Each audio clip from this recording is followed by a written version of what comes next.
조금 또 집중해서 말씀 함께 나누고 또 승리하는 시간 될 수 있기를 바라겠습니다. 네, 또 2부 행사가 있으니까 또 말씀 또 짧게 전하도록 하겠습니다. 오늘은 두아디락교회 살펴보겠습니다. 따라서 해보실까요? 두아디락교회. 혹시 지난 시간에 우리가 살펴봤던 교회 이름 혹시 기억하십니까? 네, 버가목교회죠. 이 버가목교회는 크게 세 가지를 추구하다가 우상 숭배의 범죄에 빠진 교회입니다. 그것이 뭐냐면 지식, 권력, 그리고 건강입니다. 이 지식과 권력을 얻기 위해서 그들은 양심까지도 다 파락을 했습니다. 그리고 건강을 얻기 위해서 지난주에 살펴본 것처럼 아스클레피온 그 신전에 가서 우상을 숭배하는 이런 일들까지도 벌어졌습니다. 그런데 이런 동일한 죄가 오늘 두아디락 교회 안에도 있었습니다. 보실까요? 20절 말씀까지 보겠습니다. 20절입니다. 시작. 또 나에게 제사하리이다. 자칭 선지자라 하는 여자 제사들을 내가 영접함이니 그가 나의 주를 그렇죠. 행하고 우상의 죄를.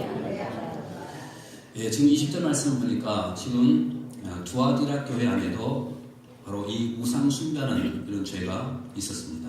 다시 보시면요. 그러나 내게 책망할 일이 있노라. 자칭 선지자라 하는 여자 이세벨을 내가 용납하매니 그가 내 종들을 가르쳐 꿰어 해눔하게 하고 우상의 제물을 먹게 하는도다. 그러니까 결국 우상 숭배의 죄에 빠지고 만 것입니다. 다시 말하면 지난주에 살펴봤던 버가목 교회가 지식, 권력, 우상을 추구하다가 이 건강을 추구하다 우상숭배에 빠졌죠. 그런데 두아디락 교회에는 사탄이 다른 방법으로 역사를 합니다.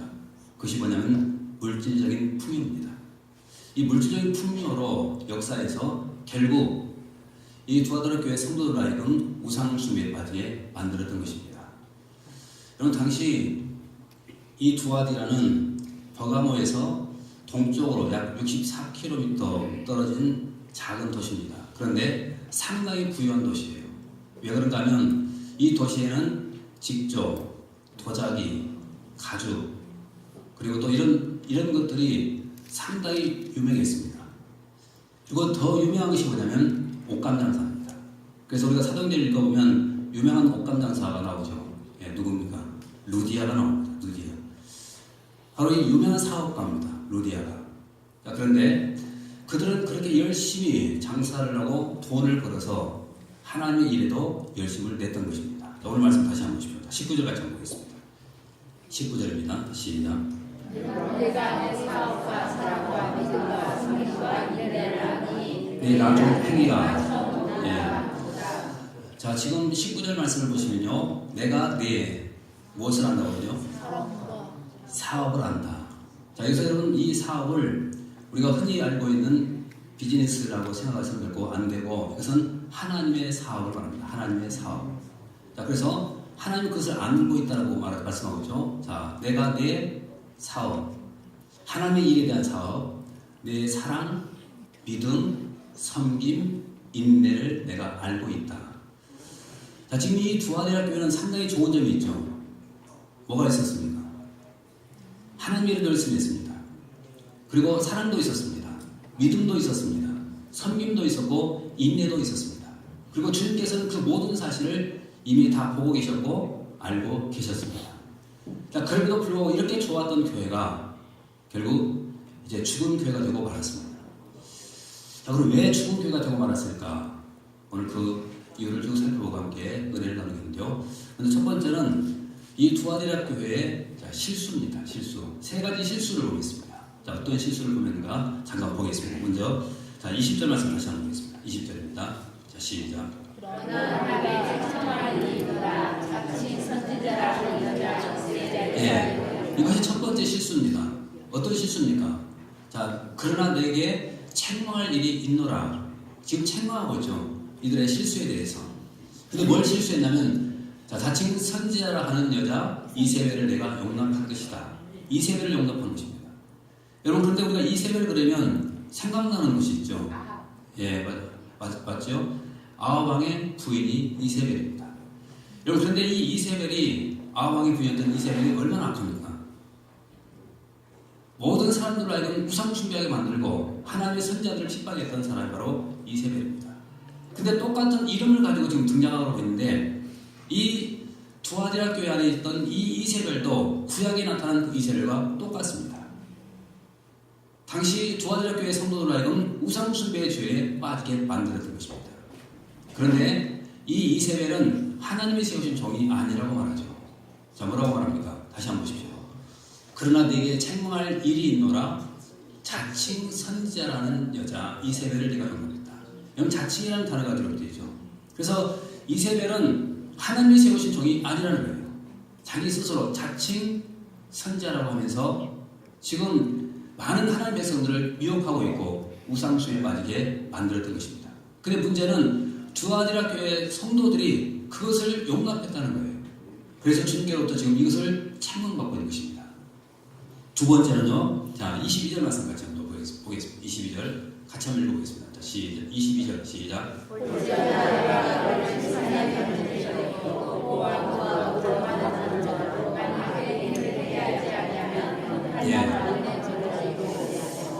자, 지금 이세벨이라는 이 사람, 여자가 어떤 사람인가 하면 상당히 그 이단적인 사상을 갖고 두아디라 교회에 지금 침투한 이단입니다. 그래서 당시 두아디라 교회 성도들에게 잘못된 그런 가르침을 했고, 결국 그 가르침으로 해서 많은 이들은 우상숭배한 자리에 넘어지게 만든 것입니다. 자, 그렇다면 이 이세벨이 가르친 것이 과연 뭔가 하는 것인데요. 우리 잠깐 다시 한번 또 말씀 좀 보십시오. 자, 20절 말씀 다시 한번 보겠습니다. 20절입니다. 자, 시작. 그러나 내게 책망할 일이 있노라. 자칭 선지자라는 여자 이세벨을 내가 모욕하리니 그가 나의 종들을 가르쳐 깨어 말하고 소사에 네. 자, 지금 20절 말씀을 보시면요. 그가 내 종들을 가르쳐 꿰어 행음하게 하고 우상의 재물을 먹게 했다. 그렇게 말하죠. 자, 이거 잠깐 보십시오. 자, 이세벨이라는 여자 선지자가 자칭 여자 선지자였죠. 자, 지금 내 종들을 가르쳤는데 잘못된 가르침을 했죠. 그 다음에 꿰었고 결국 행음하게 하고 우상 숭배하게 했다. 이렇게 말합니다. 그런데 여기서 행음이라는 이 단어가 우리가 생각하고 있는 어떤 육체적인 그런 관계를 뜻하지 않습니다. 이것은 이세벨의 잘못된 철학, 그것을 지금 의미하고 있습니다. 자, 그러면 당시 이세벨이 과연 어떤 교훈을 베풀어서 이제 하나님 백성들을 미혹했을까 하는 것인데요. 학자들은 이렇게 말합니다. 당시 두아디라가 상당히 자랑스러워하는 것이 뭐냐면 노동조합이었습니다. 노동조합. 이 노동조합에 가입하지 않는다면 어느 누구도 그 도시에서 장사를 할 수가 없었습니다. 그래서 장사를 하려면 이 노동조합에 가입을 해야 되는데, 문제는 이 노동조합은 절기 때마다 뭘 했냐면 호사, 다시 말하면 제사를 드렸습니다. 여러분, 만약에 우리가 그리스도인이라고 한다면 그런 호사를 지내고 제사를 지내는데 참여하면 됩니까? 안 됩니까? 안 되죠. 근데 이세벨이라는 여자는 어떻게 말을 했냐면 괜찮다는 거예요. 그리고 이제 이 정도는 괜찮으니까 우리가 열심히 벌어서 돈 많이 벌어가지고 하나님의 사업을 더 열심히 하면 되지 않느냐. 그럼 하나님도 용서해 주지 않겠냐. 그렇게 생각을 하면서, 그렇게 말하면서 그 하나님의 백성들을 미혹했던 것입니다. 근데 문제는 이 말에 대한 분별력이 없었습니다. 우리가 봐도 누가 봐도 이것은 우상숭배에 지금 찬성하고 있는 것이죠. 가르치는 거에 보이죠. 그런데도 불구하고 당시 두아디라 성도들은 그 말을 상당히 좋게 여겼습니다. 그래서 이세벨의 그 철학을 따르고 말았고, 이것을 성경은 행음이다, 지금 그렇게 말하고 있습니다. 그래서 바로 이 사실 때문에 지금 주님께로부터 책망을 받고 있는 것입니다. 그 다음에 세 번째 또 실수가 있는데요. 자, 21절 말씀 같이 한번 보겠습니다. 21절. 자, 21절 같이 한번 보겠습니다. 자, 합독합니다. 시작.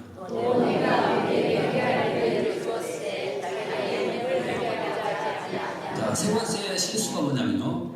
회개를 거절했기 때문입니다. 회개. 자, 첫 번째 실수가 뭡니까? 첫 번째 실수. 예, 이세벨을 용납하는 것입니다. 두 번째는 이세벨의 그 철학을 그들이 수용한 것입니다. 세 번째는 회개할 기회를 줬는데도 불구하고 거절한 것입니다. 거절한 것. 근데 여러분, 왜 회개할 기회를 거절한 줄 아십니까? 그것은 간단합니다. 돈이 좋았기 때문에 그래요. 물질이 좋았기 때문에. 여러분 바로 여기에 이 만몬의 우상이 얼마나 무서운 것인가를 우리가 여기서 발견할 수가 있습니다. 여러분 물질을 섬기는 것이 곧 만몬신을 숭배하는 것이죠. 그런데 물질이 너무 좋다 보니까 결국 이세벨의 그 철학도 그대로 수용했고 고사 지낸 데 가서 고사 지내고 열심히 또 장사하고 이렇게 인생을 살았던 것입니다. 그래서 하나님께서 바로 그 두 아들에게 성도를 향해서 지금 이것을 가지고 지금 책망하고 있는 것입니다. 회개를 거절하고. 여러분 그런데 이 사실을 잠깐 한번 주목해 보십시오. 내가 그에게 회개할 기회를 주었을 때 자기의 음행을 회개하고자 하지 아니하는 자다. 자, 기회를 줬다는 겁니까? 안 줬다는 겁니까? 기회를 줬다는 것이죠. 여러분 기회를 줬으면 그 기회를 붙들어야 되지 않겠습니까? 그런데 끝까지 그 기회를 거절하고 한 것입니다. 그래서 주님께서는 이 교회를 지금 책망하고 있는 것입니다. 그 다음에 두 번째는요, 뭐냐면요, 자, 경고인데요. 자, 뭘 경고하는가 잠깐 보십시오. 22절과 23절 말씀 같이 보겠습니다. 네, 같이 읽어봅니다. 시작. 올지어다 내가 그를 칭송하는지 것이요 여호와가 너와 하나님과 만일 회개를 하지 아니하면 전이고 그 다음에 23절. 또 내가 사상으로 회개하는 것이니 오늘 너희가 나는 사람의 뜻과 마음을 살피는 자인 줄 알지라 내가 너희 각 사람의 행위로 갚아주리라. 22절 말씀을 보십시오. 자, 이제 주님께서 이 교회를 향해서 이제 경고의 메시지를 던져주죠. 자, 어떻게 경고하는가 잠깐 보십시오. 자, 볼지어다 내가 그를 어디에 던집니까? 침상에 던집니다. 여러분 지금 두아디라 교회에 주님께서는 회개할 기회를 줬습니다. 책망하면서. 그런데도 불구하고 그들은 회개를 거절했습니다. 그런데도 불구하고 주님은 여전히 포기하지 않죠. 일단 그들을 징계하기 시작합니다. 근데 첫 번째 징계가 뭐냐면요, 그를 어디에 던지냐? 침상에 던집니다. 여러분 침상에 던진다는 말이 뭔 말입니까? 질병입니다. 질병. 그러니까 병 걸리면 어디에 누워 있습니까? 침상에 누워 있어요. 먼저 질병으로 칩니다. 그래서 우리는 다 그런 것은 아닌데 때로는 우리의 실수 때문에, 나의 잘못 때문에 하나님의 질병을 치실 때가 있습니다. 그때 얼른 깨달아야 됩니다. 그때. 근데 만약에 경우에 내가 깨닫지 못했을 때 어떻게 되는가? 그 다음 보십시오. 또 그와 더불어 가늠하는 자들도 만일 그의 행위를 회개하지 아니하면 그 다음 뭐라고죠? 큰 환난 가운데 던지고, 깨닫지 못하면 두 번째가 뭐냐면 큰 환난 가운데 던진다는 겁니다. 그러면 또 우리가 생각해 볼 필요가 있죠. 환난을 당했을 때 여러분이 과연 이 환난이 어떤 의미로 나에게 왔는가를 생각해 보는 것입니다. 이것이 테스트라고 한다면 내 믿음을 하나님이 알아보기 위해서 테스트라고 한다면 견디면 되는 거죠. 그런데 만약에 이것이 하나님께서 나에게 주신 회개의 기회로 우리가 여기고 환난으로 하나님께서 나에게 그런 기회를 주신다고 한다면 우리는 주님 앞에 회개하는 것입니다. 그럼 용서받을 수가 있습니다. 자, 그런데 이렇게 환난을 준데도 불구하고 깨닫지 못했을 때 자, 어떤 결과가 있는가? 그 다음에 또 23절 말씀도 보십시오. 같이 읽습니다. 시작. 또 내가 사랑으로 회개하는 자들이 모든 너희가 무슨 말씀이 기록되어 있죠? 그래도 깨닫지 못한다면 어떻게 한다고요? 내가 사망으로 그의 자녀를 죽이겠다. 여러분 얼마나 무섭습니까? 그래서 여러분 하나님께서 우리에게 회개의 기회를 주셨을 때 여러분 이 기회 붙들고 우리가 이 세상 사는 겁니다. 우리가 그 기회를 붙잡지 못한다고 한다면 결국 나 때문에, 나의 실수 때문에 결국 가족들까지도 고통받을 수가 있다는 것입니다. 그래서 늘 주님 앞에 우리가 겸손히 엎드려 회개하고 은혜를 구하고 긍휼을 구하면서 이 세상을 살아가는 것입니다. 그런데 이 말씀이 여기만 이것이 기록되는 것이 결코 아니에요. 우리가 잘 아시는 것처럼 성찬에 참여할 때도 마찬가지입니다. 한번 보실까요? 자, 고린도전서 11장 30절 말씀 같이 보겠습니다. 고린도전서 11장 30절 같이 한번 보겠습니다. 자, 같이 읽습니다. 시작. 그러므로 너희 중에 약한 자와 자, 이 말의 그 말씀의 그 배경은 다 아시죠? 자, 성찬 예식에 참여하면서도 내가 변하지 않는 그런 모습이 있다고 한다면 주님께서는 이렇게 우리를 징계하신다고 말합니다. 먼저 처음에는 몸을 약하게 만듭니다. 그리고 병들게 만듭니다. 그리고 또 깨닫지 못한다고 한다면 결국 어떻게 되냐면 잠자는 자도 적지 않다. 결국 주님이 죽이실 수도 있다는 것입니다. 여러분 이 성찬 예식에 참여하는 이것이 그냥 가볍게 우리가 읽을 것이 결코 아닙니다. 이제 4월 둘째 주가 되면 또 우리 성례식이 있죠. 여러분 이 성찬식을 참여할 때마다 나는 과연 어떤 자세로 참여하는가를 보십시오. 주님 분명히 우리에게 다시 한번 이렇게 경고합니다. 만약에 내가 변화되지 못한 상태에서 이 성찬 예식에 주님의 몸과 피를 내가 우리가 받는다고 한다면 자칫하면 이것이 죄가 됩니다. 그래서 주님 우리를 징계하시는데 때로는 약하게 우리 몸을 약하게 만들고 병들게 만들고 그래도 깨닫지 못하고 그런다고 하면 결국에는 주님이 데려가신다. 무서운 이야기죠. 근데 여러분 왜 주님께서 이렇게 우리를 징계하신 줄 아십니까? 그 이유는 간단합니다. 사랑하기 때문이에요. 우리를 사랑하기 때문에. 한번 성경해 보십시오. 히브리서 12장 6절로 8절까지 말씀 주목하겠습니다. 자, 히브리서 12장 6절로 8절까지 쭉 읽어보겠습니다. 시작.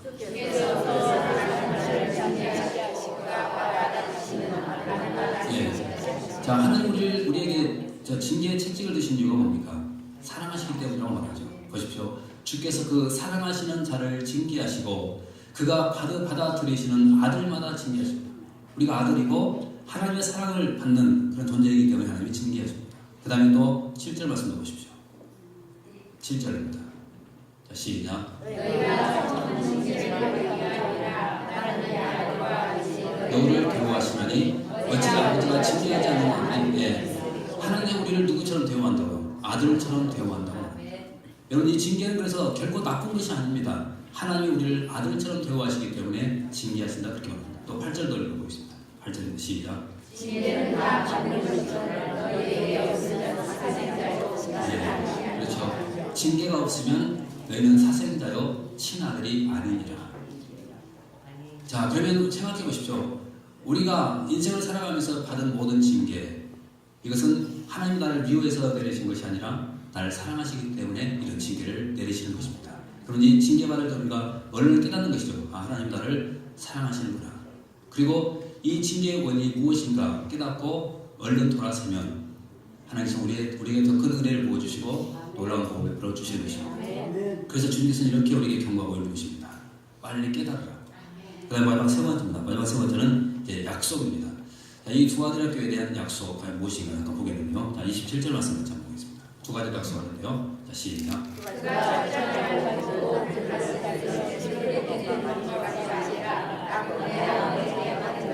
네. 자, 첫 번째 약속이 뭡니까? 그가 철장을 가지고 그들을 다스려 질그릇 깨뜨리는 것 같이 하리라. 나도 내 아버지께 받은 것이 그러하리라. 무슨 말인가 하면 다스리는 권세를 주시겠다. 그런 의미입니다. 다스리는 권세를 주시겠다.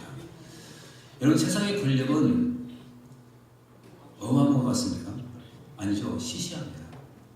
세상의 권력은 굉장히 시시한 거죠. 진짜 권력은 주님께서 주시는 이 권력입니다. 그런데 성경은 뭐라고 하냐면 그 권력을 오늘 우리에게 주시겠다고 지금 약속하고 있습니다. 이것만큼 큰 축복이 어디 있습니까? 근데 또 두 번째 약속이요. 그 다음 28절을 같이 보겠습니다. 자, 시작. 내가 또 우리에게 새벽별을 주리라. 또 뭘 약속합니까? 누구를 준다고요? 새벽별을 주겠다. 여러분 이 새벽별이 누군지 아시죠? 예수 그리스도입니다. 자, 성경 보시면 요한계시록 20장 16절 보십시오. 자, 시작. 이것들을 너희에게 증언하게 하였노라. 다윗의 뿌리요 자손이 곧 광명한 새벽별이라. 자, 그러면 지금 하나님께서 새벽별을 주시겠다 이렇게 약속했는데 이 새벽별이 누구라고요? 오늘 요한계시록 22장 16절 말씀이 바로 주님 예수 그리스도입니다. 아멘. 자, 그러면 지금 이 말씀이 어떻게 연결이 되냐면 진정한 왕 되신 예수 그리스도 새벽별 되신 그분을 우리에게 주셔서 바로 만물을 통치하게 만들어 주시겠다. 그 약속을 우리에게 주고 있습니다. 그렇다면 이것만큼 세상에 큰 축복이 되겠습니다. 그것은 장차 어떤 존재인가 하면 다스리게 될 그런 존재라는 것입니다. 여러분 이 귀한 축복 놓치지 마시고 항상 주님 안에서 주님 꼭 붙들고 인생을 사시고 끝까지 믿음의 승리하리 다 되시기를 주님을 축원합니다. 기도하겠습니다. 은혜로우신 우리 아버지 감사합니다. 귀한 시간 함께 하시고 또 귀한 말씀 허락해 주셔서 감사합니다. 주신 말씀 겸손히 받습니다. 그리고 이 세상을 사는 동안 우리를 붙드셔서 주님 나라를 위해서 값지게 쓰임받는 삶을 살아가도록 축복해 주시고 또 주님 앞에 섰을 때 상급받는 자로 칭찬받는 자로 또 다스리는 이 권세를 받는 자로 세워지게 도와주옵소서. 무엇보다 우리 모든 성도들 항상 지켜주셔서 강건케 도와주시고 늘 기쁨과 평강 속에 살아가도록 축복하여 주옵소서. 끝까지 믿음으로 주님 잘 섬기며 살 수 있도록 도와주시기를 원하며 예수님 이름으로 기도합나이다. 찬송 부르시겠습니다. 찬송가 288장 함께 부르시겠습니다.